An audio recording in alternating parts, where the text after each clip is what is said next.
Welcome to the Husky Hockey Podcast, your number one resource. Another goal here scored actually for St. Cloud State. Pearson is just letting everything through, including when they're on the bus. So, Weldy here, Travis sitting with Andrew, talking all things Husky Hockey. Another goal. There's another Woo! one. Just Chuck's voice has to be just absolutely gone at this point because that's a lot of wooing. It's a good over thing. The Yeah, weekend, so. he is retiring at the end of the year, so he's got to get all of them out of his system. And they sure helped him this weekend. I'm surprised he's not actually going to announce that he's retiring sooner because of all the fatigue from the woos from this series. Yeah, I wasn't in the building. I wonder if that 11th woo on Friday, did that have the same kind of punch to it as it normally does, or was he kind of phoning it in? I hope it didn't. I hope it was just woo. It's just an apathetic, bored, disinterested woo. Yeah, it's a fine line. You don't want to rub it in too much, but Miami kind of deserved it the weekend. Oh, yeah, we'll definitely get into that. So outscored the Redhawks 19-1 on the weekend series. How upset are you that they didn't get to 20? I was rooting for it. I was a little bit bummed that it didn't happen. Or like double digits each day, or each game. 8-0. Come on, you can do better than that. Yeah, I'm exactly. thinking about canceling the NCHC TV package and burning my jerseys because they didn't get 20. It's one of our questions, so we might as well move it up to the front. 6 goals is wings. What should double digits be? My original was like, okay, well, free Gary special. I think that would kind of be the best, or free Vals. But you're not a Vals guy, so we can't talk about that on this podcast anymore. God, you gotta throw this one out earlier for me to think. There's got to be something with the 10 that has some St. Cloud significance. I'm struggling to come up with anything right now, but if you put a pin in that, I can come back with something because. Yeah, I mean, this year, twice. 10 Jello shots at Rum Runners. There you go. Yeah, something like that. But, this year, that... Rest in peace to Rum Runners. Wouldn't be that odd of that rare of a promotion.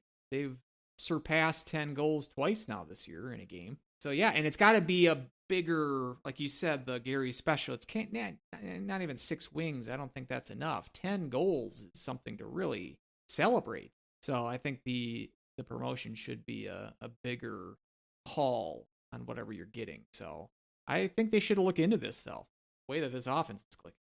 Utter domination doesn't begin to describe it. Annihilation. I mean, it was, and not only that, I thought, Jim Rich and Pat, I think, obviously God bless them or whatnot, but wow, did they make it sound like, oh, it's not all Pearson's fault. He's not getting a lot of help. And agreed, yeah, he didn't get a lot of help, but God, Pearson let in some bad goals too. 4 or 5 of them. I mean, it was just bad play all around. Yeah, and no offensive push. I mean, even we've talked about several times this year, Huskies have sort of entered the third period with a giant lead at home. Did that basically the whole Wisconsin series, that first Omaha game, St. Thomas, obviously. We kind of, take the foot off the gas a little bit in that third period. And a lot of times in those situations, at any level, team that's up with a giant lead is going to play back. They're not going to force the issue. Don't want to risk any injuries in a blowout game, anything like that. A lot of times that team that's behind is going to at least outshoot the team for that third period. Not the case this weekend. I think it was 16-1 shots on Saturday night in the third period alone. And basically the same 14-1. Yeah. And Friday was basically the same thing. I think Miami got 14 shots in the whole game each night. And I think on Saturday, I counted 2 grade A-ish opportunities the entire game. From an offensive standpoint, they didn't have it going. Their defense was absolutely awful. Said Pearson, like I said, 4 or 5 of the goals. That second goal for Miettinen on Saturday, it's kind of a low wrister. I mean, that's a goal that any goalie needs to save. I was surprised that they let him out, that he wasn't pulled throughout the weekend. Not so much that it was his fault, like you said, but just to save the guy's pride a little bit. I was doing a little bit of poking around. I think their backup might have been injured their second stringer. So it was either between putting their third stringer in or leaving Pearson out or Pearson in the game. They must have zero confidence in third string goalie. Same time, I mean, what you at least want to find out what you have, and said at the same time keep Pearson's head above water, not just give him a demoralizing weekend where he gives up 19 goals. His stats are gonna suck. Be hard for him to pull out of bad stats the rest of the year with this sort of weekend. And I don't know if, being on the road, and they played Duluth last weekend, and sometimes when you go on the road, you only bring 2 goalies. So I think that could have been the case where you had your backup, but he was injured, so it was only like in dire circumstances, which, I mean, getting lit up for 19 goals, you might consider dire anyway. I think that's kind of what kept him from getting pulled. That's possible. And then I still brought up the fact that play 6-on-5 the rest of the game. Yeah. You probably at least would have controlled the puck a little bit. And that would have been the only thing. I was thinking that the Huskies basically scored a goal in every situation except empty net. So that we would have been able to scratch off that one off the bingo card, because they had obviously even strength goal, power play goal, shorthanded goal, both 4-on-5 and 3-on-5, which I've never seen a goal. I've never 2 men behind. I'm trying to rack my brain, and I think it's happened against the Huskies once, but I couldn't remember a time. And I think it was back in like the early to mid, like in that dull years. I think something like that happened. They said that the last time that they had scored a 3-on-5 goal was in 2001. So it's happened before. It's just before the time that I was actively following the Huskies. And they also got a penalty shot goal from Brodzinski on Saturday. So pretty much any situation, I guess they didn't have a 2-man advantage power play goal. Got plenty of, and they had 3 shorties total on the weekend, and they were perfect on their penalty kill as well. So that was impressive. So they basically got every sort of possible type of goal that they could have gotten throughout the weekend. Spread the offense around.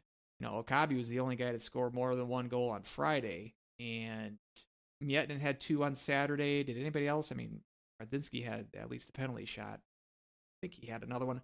So, I mean, they really spread the offense. Fitzgerald had 2. He had 2. So, I mean, you had some guys with multiple goals, but I think it was only Lutke and somebody else on Friday that didn't have points. And there couldn't have been too many guys that were shut out on the score sheet on Saturday either.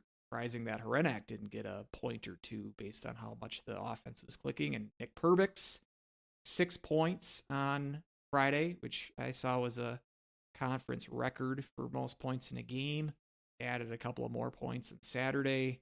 And yeah, I mean, from the Huskies standpoint, they look great. It just, and you had texted me earlier, is Miami, is this St. Thomas level? I mean, that's maybe what I take away most from this weekend. It's just how pathetic Miami was. I mean, this was not a competitive performance at all. And the fact that they stayed in Minnesota the whole week, according to the broadcasters, they worked out, practiced at the Herb the bulk of the week once they came down from Duluth. And whoever makes the excuse of the Olympic ice. Well, I mean, Miami skated on it all week. Didn't look like that really helped them very much.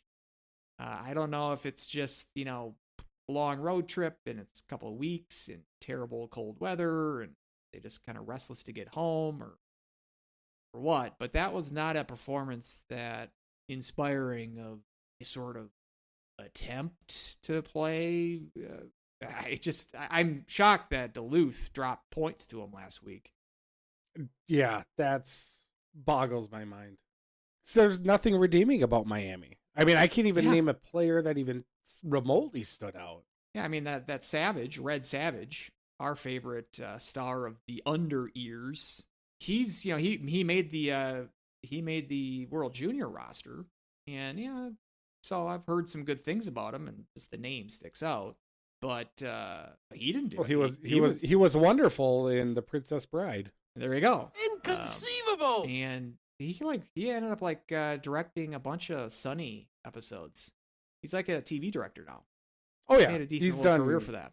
Slimeball character too. Like he had one episode of Boy Meets World, where he was a teacher at Pembroke, and he was inappropriate to Topanga, and there was that whole dynamic, and they tackled that in Boy Meets World. And oh man, he was creepy in that. He was in a Hallmark movie with DJ Tanner, Candace Cameron Bure. Oh yeah. He was a sleazeball in that too. Like, and yeah, he does a lot of TV commercials as well. He does TV episodes and whatnot. And every once in a while, he'll have a show that lasts for 5 or 6 episodes that gets canceled. What was the one he had? It was one with like Rob Lowe. What's the one with Rob Lowe? Well, I mean, that's good for him, but he didn't really stand out very well on the ice sheet the weekend. The Grinder. That's what it was called. So yeah, I was kind of looking forward to seeing him, or expecting that he would maybe look like a player that belongs on a World Junior roster. He was fairly invisible on the weekend, so maybe it's just an off weekend. I mean, they've been very bad this year, 4 wins, and the best of those wins against Omaha. The other 3 wins against bottom 10, the 10 worst teams in pairwise, and they haven't been losing like this. I mean, they went out to Denver and got smoked 2 nights, but I mean, not to these kind of lopsided scores. But I mean, they were fairly competitive against Western, fairly competitive against North Dakota in their losses to them, and obviously, took a shootout win at Duluth last weekend. So they haven't been blown out of the building every single game, but I certainly didn't expect this performance, even if you can call it that. Very shocking, and my mouth was kind of just wide open the whole weekend. Just how I think it was the 4th goal on Friday, either third. I think it was the 4th, maybe the 5th. It was Perbix's goal, where the 4th goal, 2 guys for Miami collide into each other behind the net. And Perbix just kind of looks up and he's like, I can just walk right in front of the net. You can see like the other 3 guys like rushing towards the net too late, as Perbix just kind of walks out in front and picks his corner. And all right, I guess you're going to let me score here. It was, I think, at that point that I realized, yeah, this is going to be a breeze of a weekend. Yeah, I think I tweeted out yakety sax after. Yeah, that's after that goal. It was just a comedy at that point. One thing that I really stood out to me is that we've kind of seen this a little bit from St. Cloud, where they come out, they really pressure, dominate one game, and then they just kind of let the second game go with them. Obviously, the easy one is the North Dakota series, up 8-1. They left their foot off the gas. They lost 5-3. Yep. But also Omaha up 5-1. And then we dropped that one in overtime, where we left points on the board there. After, in the post-game conference too, when Brett Larson was talking how we know what we have to do, and that's great. Let's enjoy it for about 3 or 4 minutes, but you got to get back to it. I'm just happy that there wasn't some kind of a letdown or a closer game, and they were still able to dominate. So I don't think it's going to go to their head or whatnot, because they know that they've got to make huge points here this weekend up at North Dakota. Right. I was thinking too, before we get into the North Dakota preview, was thinking it's a shame. I mean, so you had 2 weeks off here, 2 unplanned weeks off, COVID cancellations. And maybe that played a bit of a factor in how well they played, because they were so fresh. Who knows? It's either the rest or the rust. It's a built-in excuse either way. I just think it's a shame that Denver series, that they couldn't play it last weekend, or at least that they're going to play Denver once Hentges and Perbix are gone for the Olympics, because it would be great games for both teams. And it's nice to see. It would be great to see the Huskies play them at full strength. It's going to be a harder series for them without those 2 players, obviously. And you can see another weekend where Hentges, his presence is definitely felt. The team is a much better team with him in the lineup, and so it just being a little bit of regret that we knew about it now. But not only the Denver series, but the Duluth series as well. I mean, seeing how Duluth couldn't handle Miami both nights, and seeing how easily the Huskies handled them to get a couple of wins against the Bulldogs earlier this month. So yeah, we gotta still sort of gotta make up those games, and it'll be a busy Plus, I think this next couple of weeks gets a lot tougher. Got to go to Dakota and Denver back to back, and then Western at home. Can't forget about them after they swept North Dakota this weekend. That's going to be a 3-week gauntlet there. Who knows if some of those Duluth games, one or two of them, are going to get made up in that time frame as well. So if you're heading into the toughest part of the schedule, it's nice to get these wins behind us and take care of business against a bad team. But you got to step it up, and you can't get that big head, as you said, because now schedule is the toughest of the regular season stretch as we're entering it right now. Yeah, a Denver St. Cloud game with both teams at full strength is just going to be it's going to be just a heck of a game, and I hope that's a March matchup. I think that would be just an absolutely wonderful March matchup. And we'll see if that is where if the cards kind of lay down there in the future.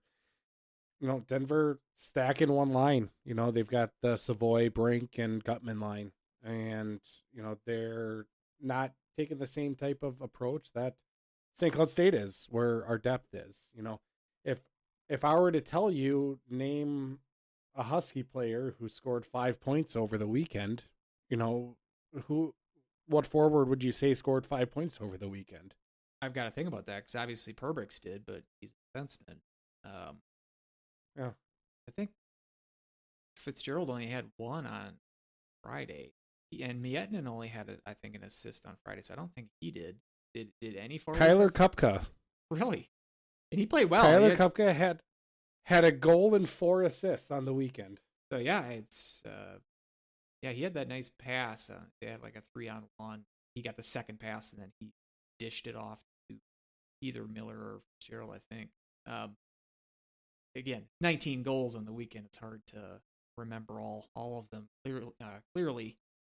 But that's I'm gonna give us the credit there for turning Kupka around, because we called him on the mat earlier in the year, and pretty much since then he's been deserving of that top line. I mean, you're not wrong. I mean, I rolled my eyes when St. Cloud State pulls the goalie, and he's the one that jumps over the boards, and sure enough, he shows up with 5 points. Probably the quietest 5 points that I've seen this side of Newell. I mean, Newell would have weekends like that as well. So, and I love me Newell. Newell was probably, I know I'm in the minority. He's probably on my Mount Rushmore of favorite hockey players at St. Cloud. But it's, yeah. So actually, because of that, and that goes to, he really found a home, I think, with that line with Micah and Fitzgerald.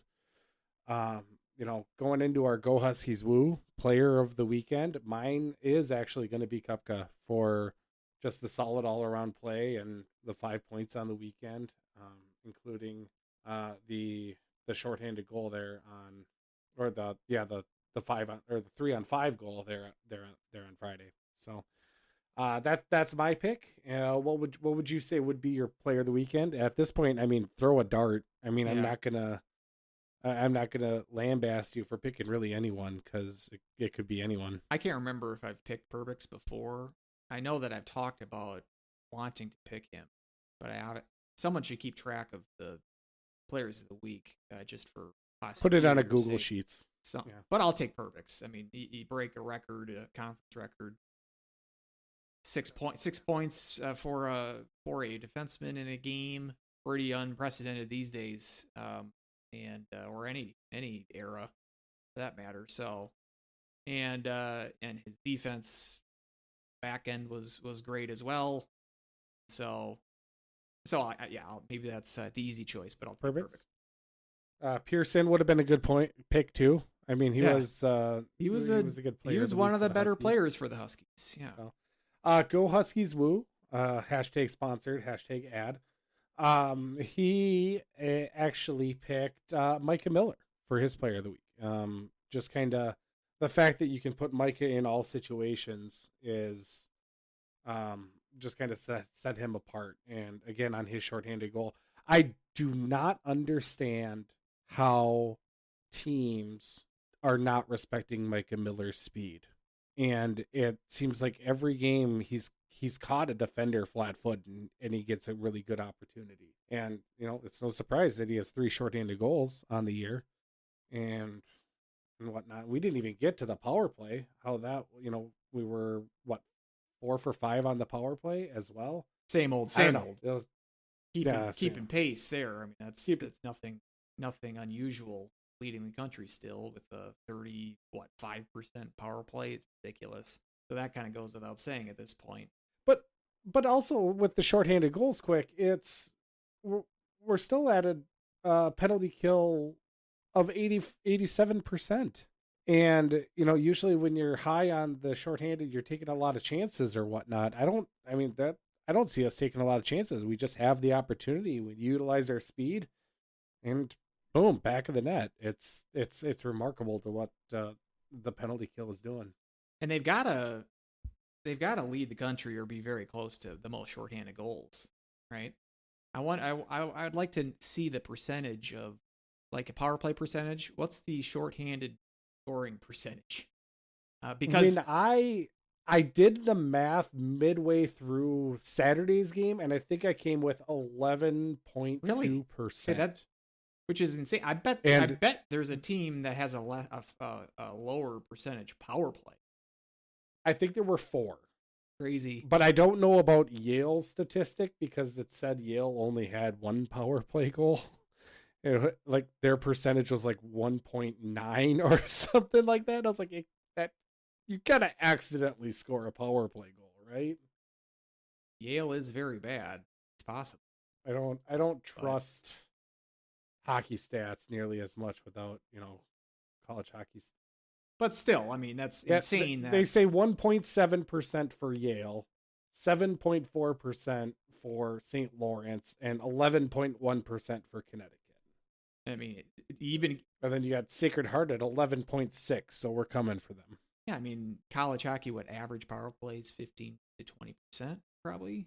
To have a shorthanded scoring percentage in the double digits is extremely rare. So that's and like you said, because they're not giving up power play goals on that end either. It's not really balancing out with a bad penalty kill, but you have a lot of shorthanded goals.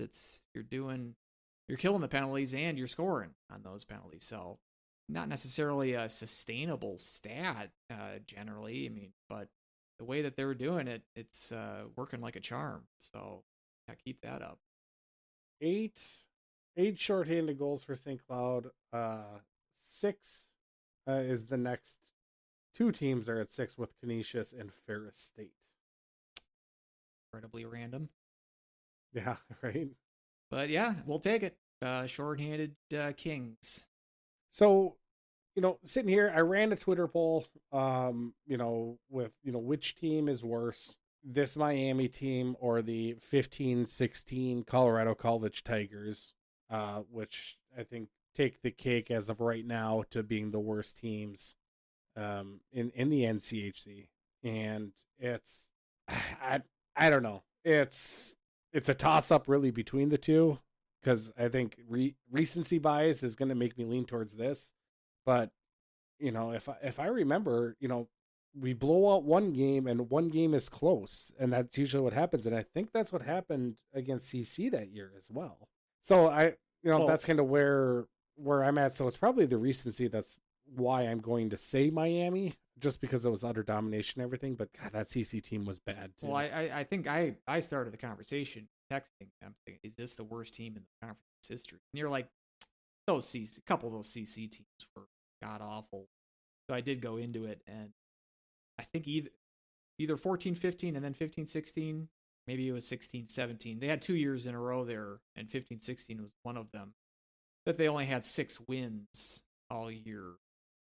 And I think between the two of them, that 15-16 team, 6-29-1, and they had 17 losses by 3 goals or more. That's impressive from a non-impressive standpoint. Funny thing there was that team beat St. Cloud in St. Cloud. That's right, they beat St. Cloud. And that was St. Cloud's 30-win season. Remember that game being very disappointed. I think St. Cloud only beat them 2-1 the day before. So that was a weird series. But then St. Cloud handled them pretty well out in Colorado Springs. There was a 9-3 game there in CC. But I think, as you said, I think the other game was relatively close, even though I know the shot totals that weekend had 50 shots per game. So those were very bad CC teams. Miami's got a chance. I mean, if they lose out, which I don't think is all that out of question. I mean, they do play CC again. They do play Miami again. Miami's Omaha again. Omaha being the only conference team that they've beaten so far this year. A lot of times you see this, especially with bad teams. You remember like the late Gardenhire era Twins. August and September would be just pathetic. So you might, it's possible that you get to this point of the season where it ain't happening and we're counting down the days where we don't have to do this anymore. It's very possible that they got Denver this weekend. They ain't winning any of those games. And I don't see them, even if they do, I don't see them getting more than, let's say, 2 wins the rest of the way. So they could still be still have something like 6 wins like those CC teams. Depends on how lopsided these scores are. If they put in efforts like they did this weekend, I think they're going to be a true contender for that dubious title. But whether or not they're the worst team of the conference or not, I think it is worthy to mention or maybe to speculate just how bad this got for them. And that was what I was thinking about. Yeah. Especially towards the end of I was kind of frankly a little bit bored with the game on Saturday just because it was so uncompetitive. It was almost like playing a D3 team. To think that Miami came into the conference, I think on a long string of consecutive seasons making the tournament, and was a minute away from winning a national title fairly shortly before that. But yeah, how does this happen with programs? And you can say the same thing about CC, is they were pretty much a national power coming into the conference, and that went away very quickly. Miami did make the tournament the second year. CC is the only team in the conference not to make the tournament at all since the NCHC started. So at least Miami has one season where they can point to where things went well. But it's one of those lessons that you can be a powerhouse program for a number of years, 10 plus years, even more. Look at teams like New Hampshire or Maine out east, or Michigan State. These teams were every year expected to make the tournament for 10 to 20 years in those cases. Were always good teams, and pretty much in the last 10 years, they've all been sort of become doormats.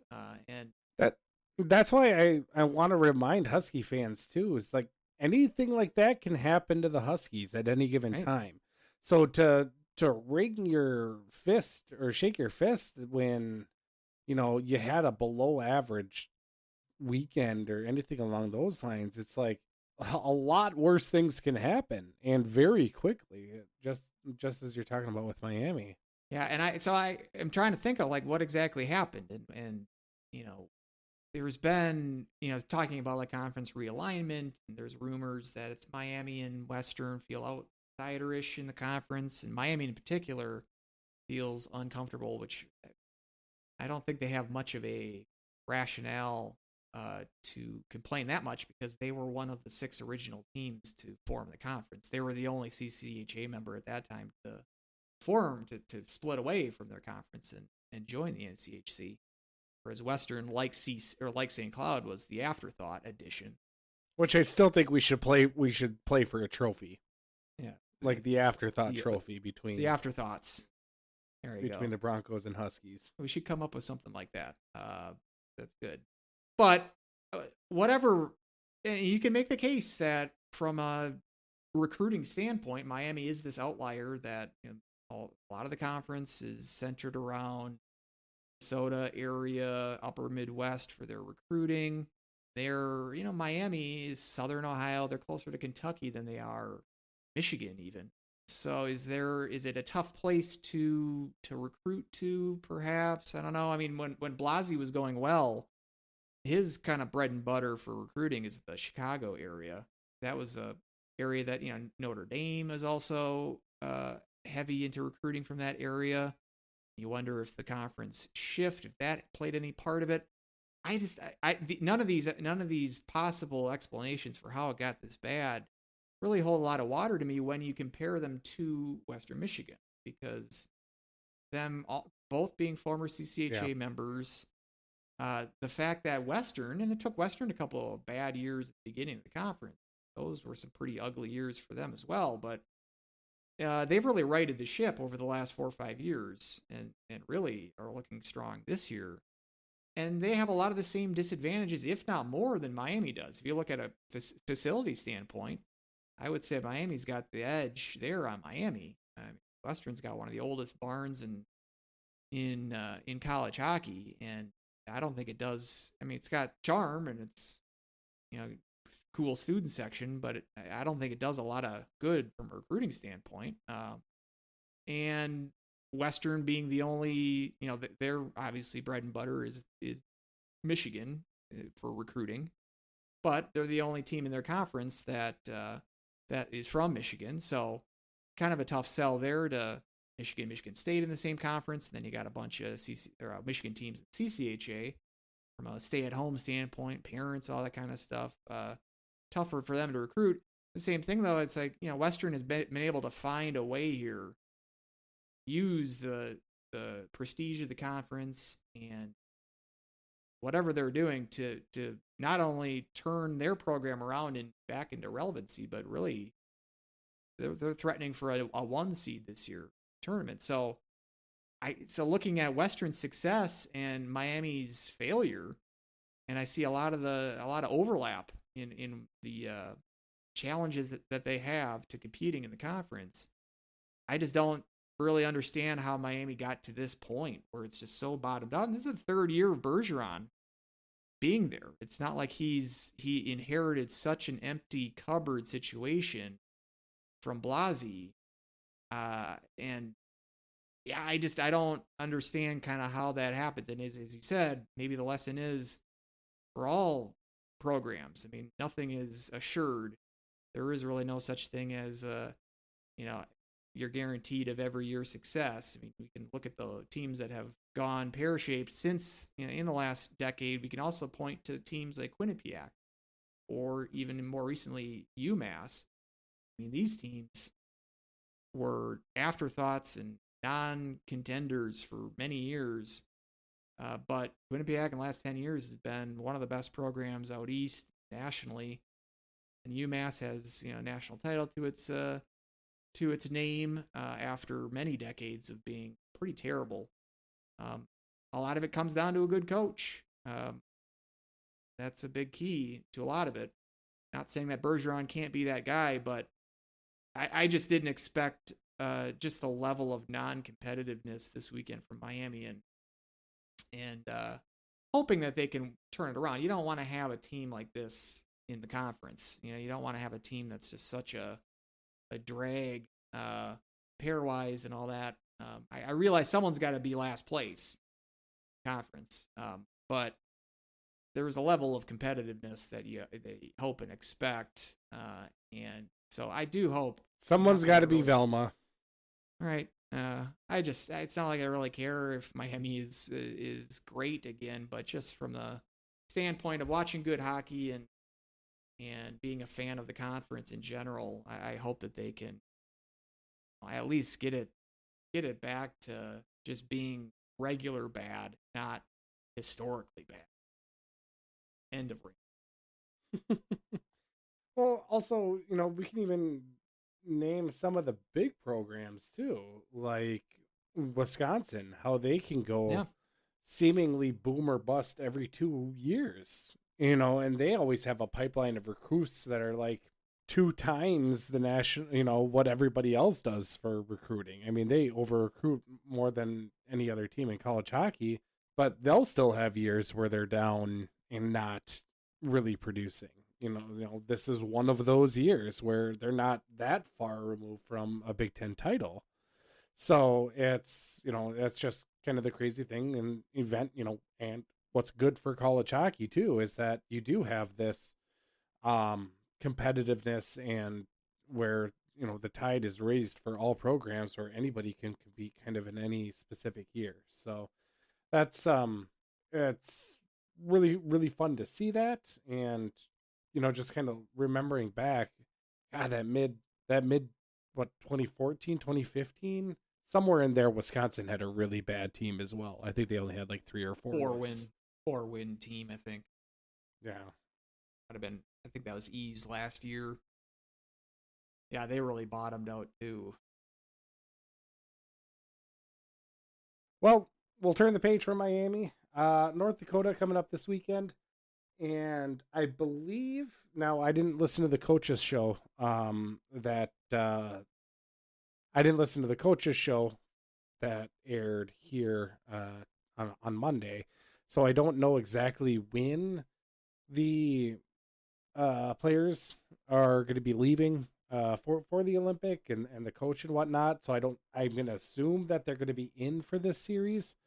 Both obviously Hentges and Perbix and Sanderson for North Dakota, and I would imagine then, for the Denver series, obviously they're going to be gone. But it's, this is a huge series here for the points, for the race, for, really getting home ice. And, we do still have an outside shot for the Penrose, but, just, making sure cracking the top 4, I think is going to be key. If everybody is playing this weekend, I really like St. Cloud's chance. Does Sanderson then just ride with Larson? They just board a plane there in Grand Forks or Fargo? They got an airport. They can fly right out to China. I don't know how that works. Yeah, it's possible. I bet I was under the impression that they were going to play this weekend. Everybody, all the Olympic players, and then it would be probably Monday, Tuesday of next week. Because February 1st is next Tuesday. So I think it'd be somewhere around then that they're gonna take off. So maybe Sanderson hops on the bus, St. Cloud bus, and then they fly out from Minneapolis or something. On Monday, Tuesday, like that. But I'm expecting them to play. Put him right next to the toilet. Yeah, that's his seat. Yeah, but yeah, I think a good time to play North Dakota. I mean, maybe not. I mean, so they've lost 4 in a row. That doesn't happen too often in North Dakota land. But so you got a little bit of a team reeling. So maybe it's a team that that's licking its wounds, and you wanna get your chops in. At the same time, maybe they're the pissed off team that needs to get off the mat. They're gonna bring it extra this weekend. Pick your cliche.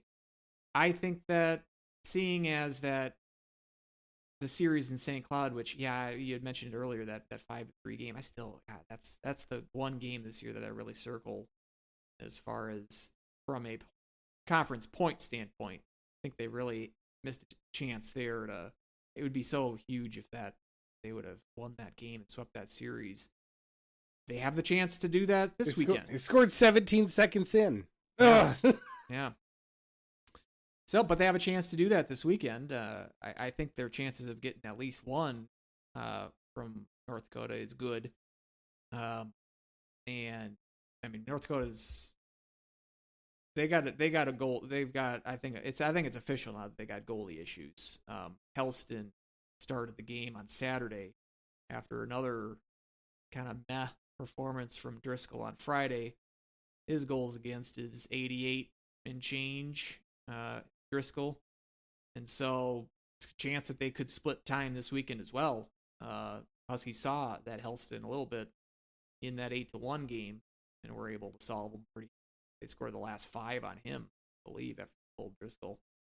So they've been able to score on their goalies this year, 11 goals in the 2 games. And so I like how St. Cloud matches up to them. Now it's always, tough to play up in Grand Forks. That's never easy. But the way that the Huskies are rolling and the way that North Dakota's rolling is, I think, a good time to see them up in Grand Forks. So I've got high hopes for this weekend. I'm going to go with a win plus, like at least one win, and then maybe go into overtime and pick up some points at least in the other game. What are you thinking? Yeah, I like that prediction. It's, obviously the X factor is going up to North Dakota, but they also got swept by Cornell. I mean, Cornell was able to solve them up there. So it's just a massive series, and obviously it's a team I loathe with a passion. But you look in, we can go down the list here, and I don't see where St. Cloud has a disadvantage. We're better on special teams, both power play and penalty kill. We've got better goaltending. We're playing at a much better rate right now than when we first kind of matched up against each other. So it's I see this as, I do, a win plus. I think you're right. I think it's even going to be a win overtime win is kind of what I'm leaning. And I think that's just going to send, the North Dakota fan base into just an absolute tailspin. It's going to, and I'm just going to eat some popcorn and just watch the mess, because they're already at their wits end with the goaltending situation that they've got going on right now. So I think when we're flying high, I think it's just gonna be more of the same. Yeah, and North Dakota certainly not. They've not cemented themselves in the pairwise. I mean, they're bubble team right now, 13th, I think, last time I checked. So, a couple losses to St. Cloud's not going to hurt them that much, as far as, because St. Cloud is a high team in pairwise, but you got to win games at some point. You're going to continue to drop if you continue to lose. So, the panic meter is, I'm sure, rising already. But St. Cloud could do a lot to heighten that panic meter even more this weekend, and like you said, to move up in the conference standings. So they're 3 points behind Duluth right now, St. Cloud, and they do have 2 games in hand. 12. Everyone's played 12 in the conference except St. Cloud's only got 10, and Miami's played 14. They've played 2 extra games. I'm getting less and less convinced that game is going to be made up, or that series. Yeah, I wonder. Duluth. They had CCHA, and I'm blanking on who the teams were. That Northern and Tech were canceled. Is that what you're referring to? Yeah, and they've already set a makeup date up. I mean, the fact that we've gone this long without a makeup date makes me think we're going to lean towards point percentage by the end of the day. And I wonder how that would happen then, because it's a very good chance that these two teams are the 4-5. I would hate to have to decide who the home team is in such a series by not playing an even number of games. Like I said, I mean, it's a 2.5-hour drive from St. Cloud to Duluth, which I'm sure is roughly what it is between Houghton and Marquette. I've made that drive before. Humble brag. But it's possible that, CCHA, that was the first time that they've had to do the rescheduling games, and so they didn't have the cluster F situation that the NCHC did there for a couple of weeks. I just don't, especially, they can't have it where they're just going to play 2 games in Duluth. They got to at least put a home and home there at the end of the year. If they're not going to make up these 2 games. They should be able to. Yeah, it's going to take a couple of weeks. You're probably going to do 2 Tuesdays, which is what Tech and Northern are doing. They're splitting that over 2 weeks. Just do something like that. But yeah, the time is of the essence. That's the thing. And I bet you St. Cloud's like, we'd rather play them when we have our full roster instead of the Olympic players. So you might be right. It's the longer that they go without announcing that there's makeup dates, the longer that we don't hear anything, the less chance that series is even going to get made up. Okay, fine, but at least make those 2 games at the end of the year a home and home rather than giving Duluth both those games, because it's just there's the possibility that those 2 games could make the difference between who's hosting a playoff series and jockeying in the conference standings. I do hope they make them up, but so they're 2 or 3 points behind Duluth and 6 points behind North Dakota. St. Cloud is. So chance, if you take all 6 points this weekend, to tie Dakota in conference standings, which would be nice. You're going to have to make some sort of move like that in order for the pairwise, which might be slipping away. I mean, that's your 9 points behind Denver at this point. Got a couple of games in hand, of course, but that's going to be tough to overcome that. You just want to, here's a shocker, you want to get as high as in the standings as you can. I mean, there's a possibility that could be St. Cloud. Listen to this podcast. Could be something like St. Cloud 5, Western 4. I don't want to go to Western round. And so getting in the top 4 is key. And this would be a big weekend towards that goal. I'd be shocked if Western doesn't finish 1 or 2. Yeah, I mean, as we said, they have that tough schedule. But I mean, they started that. Everyone's got a tough schedule. Yeah, they started that tough run of the schedule with sweeping North Dakota. So far so good. And they just look like a team that Western's had some good teams in the past. This looks like a different beast. Maybe it's that coach. He's got just like ice water in his veins. I think they've got something special there. So yeah, they're going to be tough to beat. But the one solace Denver's great. The one solace I think for North Dakota is your next 3 series are all at home. And not only that, but it's, obviously it's St. Cloud State, but then it's Omaha and Colorado College. So you've got some chances here, even if, you kind of stumble against St. Cloud State again and continue, which obviously I hope is going to be what happens. You do have your point you do have your chance to make up some points there and get another 12. So it's not all doom and gloom, but it comes to the point where, like you said, it's, those pairwise points get more and more important here as the season goes on. And one slip up against one of those teams, I mean, you're probably going to be down in the 15-16 range and out of the tournament. So for North Dakota? Yeah, for North Dakota. Yeah. Of the 5 teams that we think are going to get in, they're at this point the most on the bubble, the most. So yeah, the season's getting late for them soon, as they say. So they gotta pick it up, but they can pick it up, or they can't, or they don't need to. It's North Dakota, but at the very least, this weekend they don't need to pick it up until after this weekend. Yeah. So I just did the CHN customizable, and I just put 1 loss against Omaha would drop them down to 15. Yeah, so. I mean, losing to Western, losing to Denver. I guess they don't play Denver anymore. Losing to St. Cloud, you're going to drop maybe a couple of slots, but it's the losing to the bad teams or the lower teams that really. I mean, look at Cornell. They were up in 11-12 range, lost to Princeton. They dropped down to 19, and even with them tying Quinnipiac, which was a pretty good result for them. Quinnipiac hasn't dropped many games this year, or not won.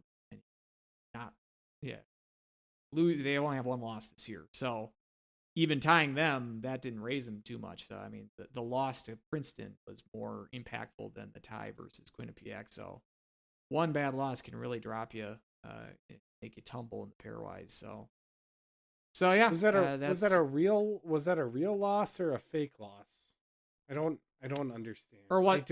I love college hockey. Why do they do this? I actually think you mean Quinnipiac, the Cornell. Yeah, Cornell Quinnipiac. Cornell beat him in overtime. My reaction, my muscle memory is just to say that that's a tie, because it basically is. It was an overtime win for them. Gotcha. So not a full win. Yeah, so we'll see what happens there up at the Ralph this weekend, but that's going to be obviously a key series and one that we're going to be hyped for. Surprised this one's not on NCHC, or I'm sorry, CBS Sports. Instead, they're gonna go Omaha, Colorado College. So stay tuned for that barn burner. Yeah. Yes, sir. All right. So yeah, is anything else that you kind of think of as we kind of wind things down, wrap things up? I don't know which one you want to go with as we Just a wind things down. couple of notes from national standpoint, or at least out east. Pretty shocked at the rise of Merrimack. Won 4 games in a row. They swept Providence and then they swept Lowell the last 2 weekends, and they were vaulted up to 14 in the pairwise. When we had our preview, pick the field segment a couple weeks ago. Don't do it. Don't bring it up. Well, I will bring it up to say how how off I was on these teams. But we even brought up Merrimack, and I hand waved them away as they're not going to change. But looking at their schedule coming up, they got 10 games left. All of them are against teams under them in the pairwise now. It's they got UConn, they got New Hampshire, Maine, who's god awful, Vermont, who I think is 59. 3 games against them, and then they got a couple against Northeastern at the end of the year. So I mean, if they win 8 of those games, let's say, a good chance that they could be one of those teams in Hockey East. UMass Lowell and Northeastern, who we both picked, they have both dropped. And Northeastern's goalie, that Levi, was announced that he's going to be on Canada's Olympic team.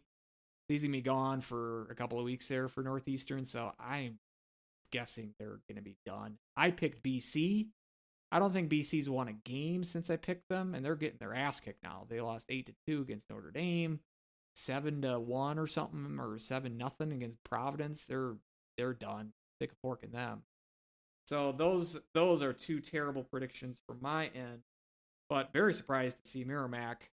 You can see how winning games against teams above you in the pairwise can vault you, because they've been able to make a jump from about 30, 15, or 14 in the pairwise by beating both Providence and Lowell the last couple of weekends. So as long as they can take care of business against the lesser teams the rest of the way, decent chance that Merrimack is going to be in the field, which doesn't happen. I think they only made the tournament once before, so it's nice to get some new blood in the tournament.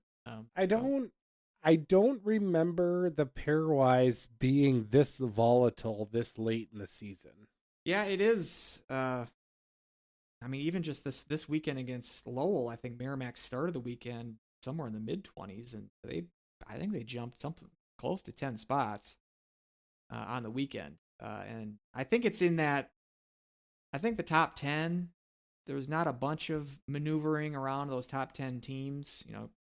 Teams will maybe move 1 place or 2 places in those top 10 teams. But once you get past, Minnesota, for instance, that's all the 4 seeds, let's say. That has been a blender all year.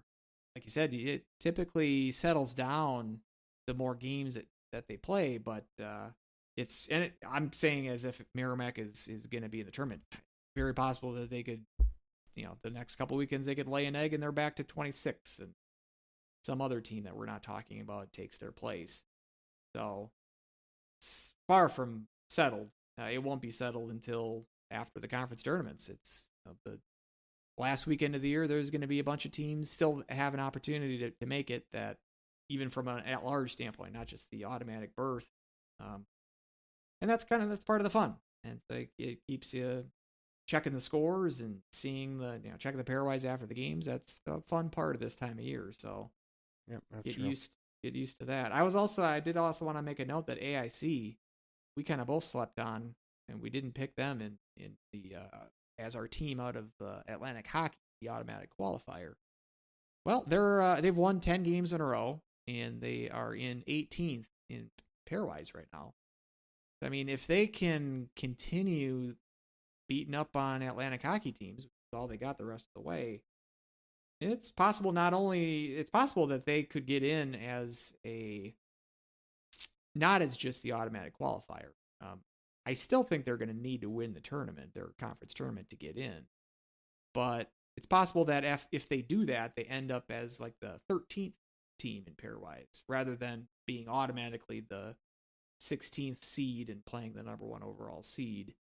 It's happened a couple of times. Air Force did that a few years ago. It was the year before they beat St. Cloud in the tournament. Sorry to bring that up. They beat Western Michigan. Well, yeah, you're bringing up Fair State. You're bringing up AIC. Like, who else do you want to bring up that beats St. Cloud in the tournament? But I think it's happened twice in Atlantic hockey where they've had a team make the tournament that's not the lowest seed. Niagara was also they were an at-large team and they didn't win the conference tournament. That was the year that St. Cloud made their first Frozen Four. So Atlantic hockey got 2 teams in that year. Canisius won the conference title. So it's rare that happens, but put a pin in AIC because they could sneak into top 15, not just the last team, the lowest seed as being conference winner. So wanted to make a note of those 2 teams. As far as out east, still is sort of a unknown situation. Like Lowell and Northeastern, they're right on the bubble now too. Providence as well, grouped up with them. So it's that fun time of year where it's volatile and things change from week to week and new teams emerge that we hadn't been thinking of. So keep an eye on some of those teams in their pairwise movements. The thing that kind of stuck out to me about AIC, they've got a tie and an overtime loss to Quinnipiac early in the season. And a lot of their wins as well, they're not blowout wins, they're close wins, which, you can go one of 2 ways with that. One is that this run of 10 is a little bit lucky because they're able to win 3-2, 4-2, against Air Force or a Canisius or whatnot. But the flip side of that is they know how to close out or win in tight games. And I think when it comes to tournament time, that's more important, is knowing that when it's crunch time, that these teams, that you're with a group of players that, know how to win when the rubber meets the road, so to speak. So it's, they started out really rough, and now here, like I said, they're coming on. They're fairly easy schedule the rest of the way. So yeah, it's gonna be interesting to see where they shake out. Yeah, and they had a bunch of overtime losses earlier in the year. I think 4 at least. It still is weird to me that they're as high as they are because their best non-conference result is a tie against Quinnipiac. They played Providence. They played a number of Eastern teams as part of the non-conference schedule. They played UMass. They didn't win any of these games. They lost some in overtime, and then they tied a couple of times. Usually, a team like this, an Atlantic team that is kind of threatening to break into the pairwise, the real pairwise, they got a couple of big wins against high pairwise teams, at least pairwise contending teams. All of their wins this year have been against their conference. So it's a little surprising to me that they're as high as they are. But that shows you that wins are really what counts in pairwise. Sometimes it doesn't even matter the quality of the wins. If you have a lot of them, kind of how Arizona State was able to get in a couple of years or qualify a couple of years, is that they just racked up a bunch of wins. So a little surprised that they're as high as they are, but watch out for them as we wind down the stretch here. Had a couple of questions. Some of them we already addressed earlier, but Red Army Omaha asked, why not 20? Are the Huskies falling apart? I asked the same thing. Sound the alarm. Sound the alarm. Yeah, exactly. And also, I guess just going back to this last weekend, I did harp a little bit earlier in previous podcasts about how we're not doing enough even strength, and just to seeing us dominate even strength was just awesome. What should fans get for witnessing a 5-on-3 shorty? I don't know. It's I don't remember.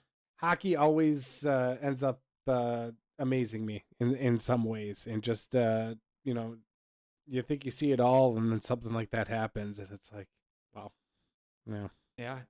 Speechless. I think that's pretty much it. Oh, by the way, if you're someone who's not on Twitter like I am, I did set up a Gmail account if you want to email me a question or comments or feedback or anything like that. And please do, because I started this email account. I don't like I'm going to get much email there. So if you're interested in sending me an email and getting on the show, asking a question, whatnot, it's Huskies Hockey Podcast, one word, @gmail.com. Huskies Hockey Podcast @gmail.com. So if you're bored, send me an email and I'll email you back. Perfect. Sounds good. And question for the show. Inbox is always open, apparently, now. So yeah, right. Love it. Well, that about does her. So thank you for listening. Don't forget to give us a rating, give us a comment. All of that is appreciated. Subscribe. Send us information. Send us an email. Your where you're listening from, anything like that. So we appreciate it, and it means a lot that people are willing just to take hour plus out of their day and listen to us. So thank you so much. And until next time, go Huskies! Woo!